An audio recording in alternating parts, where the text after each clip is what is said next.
Hey guys, and welcome back to chapter 25 of Caraval. Scarlet's legs were boneless, thin skin wrapped around useless muscles. Her lungs ached with the pressure of unshed tears. Even her gown looked tired and dead. The black fabric had dulled to grey, as if it no longer had the strength to hold colour. She didn't remember ripping the lace, but the hem of her bizarre morning nightdress hung in tatters around her calves. She didn't know if its magic had stopped working, or if it just reflected how exhausted and unravelled she felt. She'd left Julian at the base of the mahogany stairs, asking him not to follow. When she returned to her guest room with its roaring fire and massive bed, all she wanted to do was lose herself underneath the covers, to tumble into oblivious sleep until she was able to forget the horrors of the day. But she couldn't afford sleep. When she'd first arrived on the Isle, she'd only been concerned about making it home in time for her wedding. But now that Legend had killed Dante and her father was here, the game had changed. Scarlet felt the press of time, heavier than the crush of all the red beads in Castillo Maldito's hourglasses. She had to get to Teller before her father found her, or Legend consumed her like a flame burning a candle. If Scarlet failed, her sister would die. In less than 2 hours, the sun would set, and Scarlet would need to be ready to start searching again. So, she only gave herself 1 minute. 1 minute to cry for Dante, and sob for her sister, and rage because Julian was not who she thought he was. To fall on the bed and whine and moan over all the things that had churned out of her control. To pick up Legend's stupid vase of roses and dash them against the mantel of the fireplace. Crimson, are you all right in there? Julian knocked and burst through the door in the same moment. What are you doing here? She fought back her tears as she scowled at him. She could not bear having him see her cry, though she was fairly certain it was too late for that. Julian fumbled for words as he cast around for a threat that wasn't there, clearly distressed to find her sobbing and no other danger to deal with. I thought I heard something. What did you think you heard? You can't just burst in here. Go! I need to finish changing.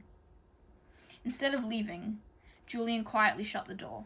His eyes took in the shattered vase and the puddle on the floor before returning to her tear-stained face. Crimson, don't cry because of me. You think too highly of yourself. My sister's missing, my father has found us, and Dante's dead.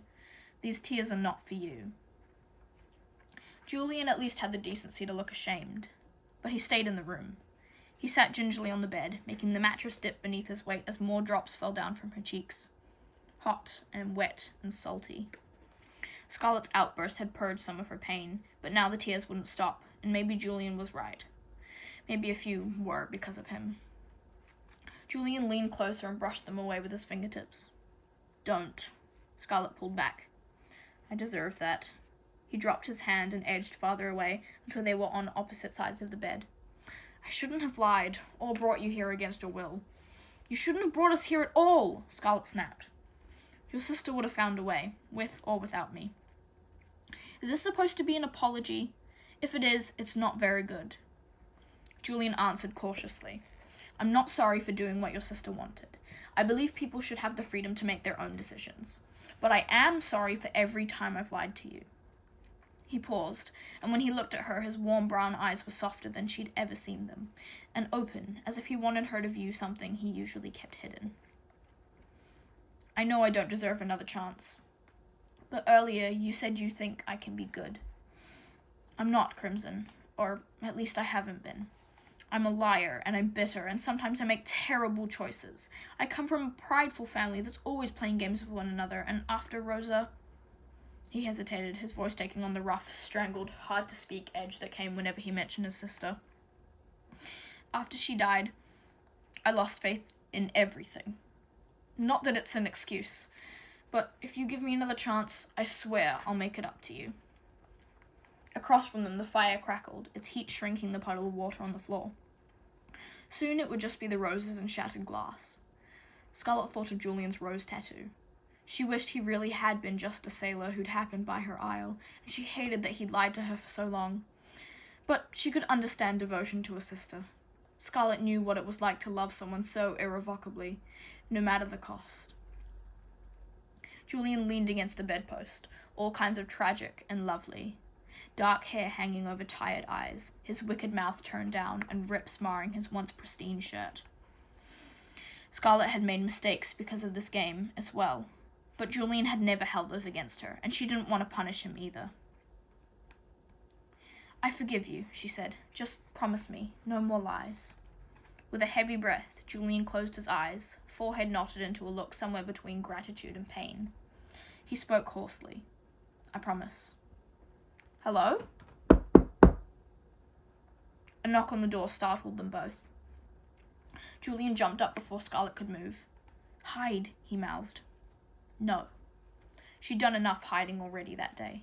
Ignoring his angry looks, Scarlet grabbed the fireplace poker and followed him as he crept toward the door. "I have a delivery," said a feminine voice. "For who?" asked Julian. "It's for the sister of Donatella Dragna." Scarlet gripped the poker tighter, her heart hitting an extra beat. "Tell her to leave it at the door," Scarlet mouthed. She wanted to hope it was a clue, but all she kept thinking of was Dante's severed hand. With a shudder, she imagined Legend chopping off Tella's hand and delivering it to her room. After the messenger girl's footsteps faded, she let Julian open the door. The box on the other side was flat black, the color of failure and funerals. It stretched in front of her doorway, long and almost as wide across as Scarlet. Next to it rested a vase with 2 red roses. More flowers! Scarlet kicked over the vase, spilling the flowers across the threshold of her room before pulling the box inside. She couldn't tell if it felt heavy or light. "You want me to open it?" Julian asked. Scarlet shook her head. She didn't want to open the black box either, but every second she wasted was a second they could be searching for Tella. Carefully, she lifted the lid. "What is that?" Julian's brows formed a sharp V. "It's my other dress from the shop." Scarlet released a relieved laugh as she pulled the gown from the box. The girl had said it would be delivered in 2 days. But something about the dress was off. It looked different from how Scarlet remembered. The color was much lighter, almost pure white. Wedding gown white.